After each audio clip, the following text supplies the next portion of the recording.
Someone over on TikTok wanted me to talk about my diagnoses and how they affect me. Ignore this whole thing. But that would be way too long of a video to do on TikTok, so we're gonna move the party over to YouTube. My current diagnoses are as follows. I have classical Ehlers-Danlos syndrome. I have orthostatic hypotension. I have postural orthostatic tachycardia syndrome. I have craniocervical instability, and I have suspected gastroparesis. Let's start with the Ehlers-Danlos syndrome. I specifically have classical Ehlers-Danlos syndrome, which is thought to affect 1 in 20,000 or 1 in 40,000 people. They're not really sure because it's not diagnosed as often as they think people have it. EDS is a connective tissue disorder that causes my body to produce faulty collagen. It gets all of the correct building blocks to make proper collagen, it just puts them together wrong. So my diagnosis story for EDS is actually up on this channel if you want to go watch that, but because of the fact that my EDS is directly linked or is the direct cause of all of my other diagnoses, that's why I'm starting here. So in EDS, the biggest symptom is hypermobility. It is clinically diagnosed using something called a Baton scale, which will test how far beyond the norm your joints hyperextend.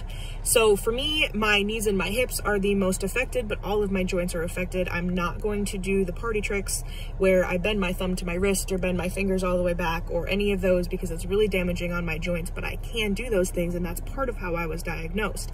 My knees themselves bend far beyond where they should, backwards, and because of that, when I walk, sometimes my knees bend backwards and it can cause what is called subluxations or dislocations, which is another massive symptom of EDS. So subluxations are partial dislocations, essentially. And in people with EDS, a subluxation or a dislocation can occur with little to no trauma, whereas in a healthy person, it should require trauma to dislocate a joint. This leads into actually another major symptom of EDS, which is fatigue.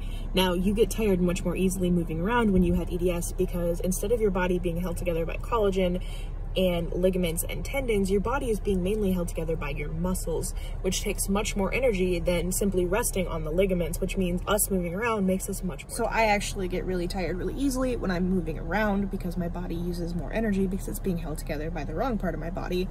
I have also dislocated multiple joints. My first total dislocation was at the age of 10. I dislocated my knee, which I talk about in my diagnosis story.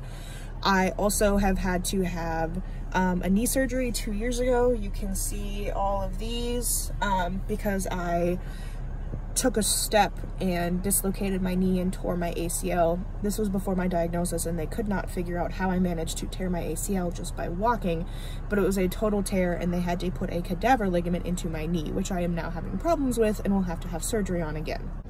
All of that said, the biggest ways that EDS affects my life, number one is mobility. I have limited mobility because of pain from subluxations and dislocations, and because sometimes my joints literally will just fall out of the socket, and that doesn't feel good. Also, I get very, very tired. A 20-minute trip to the grocery store sometimes requires that I lay down for a little while. So the EDS in and of itself, the main problems for me are mobility and fatigue. I guess next we'll talk about the postural orthostatic tachycardia syndrome, or POTS for short. So postural orthostatic tachycardia syndrome is diagnosed by either a tilt table test or a poor man's tilt table test usually, which basically just measures changes in heart rate going from laying to sitting and sitting to standing. And usually the diagnosis criteria is that your heart rate jumps by more than 30 beats per minute when changing positions like that. So the POTS for me, number one, it also causes fatigue. Number two, it causes like a fluttering feeling in the chest, which feels kind of gross. I get very dizzy or lightheaded or nauseous when I'm standing for too long or when I go from sitting to standing. I can have episodes of syncope or fainting. Occasionally I faint and I fall, which then because of the EDS, I get injuries. I've had several concussions from fainting, and this is due to the POTS and the jump in heart rate. Along those same lines, I have orthostatic hypotension, which is pretty much tested for the same way. When I go from sitting to standing or laying to sitting, my blood pressure drops, which causes pretty much the same symptoms as the POTS. I get dizzy, I get lightheaded, and sometimes I pass out. So I have two conditions that can cause me to pass out, and unfortunately it happens on occasion, which is why for me it's really important to use a mobility aid such as a cane, a wheelchair, or an electric scooter when I'm in a store, because the amount of time it takes to walk through a store will often drop my blood pressure and raise my heart rate. A symptom that's not commonly talked about of those three is something called brain fog. So when I'm extra tired or in an extra amount of pain, my brain doesn't work as well. So sometimes, like, making these videos will take me 3 or 4 times because I get stuck in the middle of a sentence forgetting what I was talking about or forgetting the words for everyday things. So brain fog is a way that all of those things affect me, as well as, again, fatigue between all three, and also fainting and injury. I am also diagnosed with craniocervical instability, or CCI, which is a direct result of the EDS's hypermobility. The vertebrae in my neck move by 3 millimeters or more when I am extending or moving my neck, which causes, mostly the issue is severe headaches, and they haven't decided if they're going to fix that yet or if they're going to find another treatment, so I'm kind of waiting on that one. But that one, again, fatigue and headaches.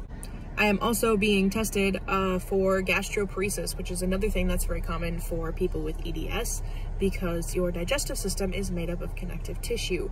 So for me, the gastroparesis manifests with feeling very full after a very small meal, severe nausea and other bathroom problems during a flare, which often means that I have multiple days in a row that I cannot eat anything more than like a couple crackers.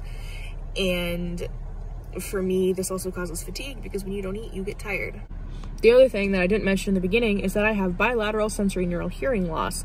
I have moderate hearing loss in one ear and moderate to severe hearing loss in the other ear. This is suspected to be due to the EDS and hypermobility of the inner ear. There are studies that show that EDS can cause hearing loss, but they do not show if hearing loss will continue. So currently I wear bilateral hearing aids and I rely on lip reading a lot, but we don't know where that will go, and it doesn't affect me too majorly in my daily life. I require captions at school for videos and such, but I don't require an interpreter. It's harder with masks right now because I can't lip read, but I'm managing. So basically, in my everyday life, the biggest issue is mobility. I use a wheelchair or a cane part-time. It depends on how far I'm gonna have to walk or how long I'm gonna have to be standing. Anything that requires long-term standing, such as cooking, I require a chair around to sit down.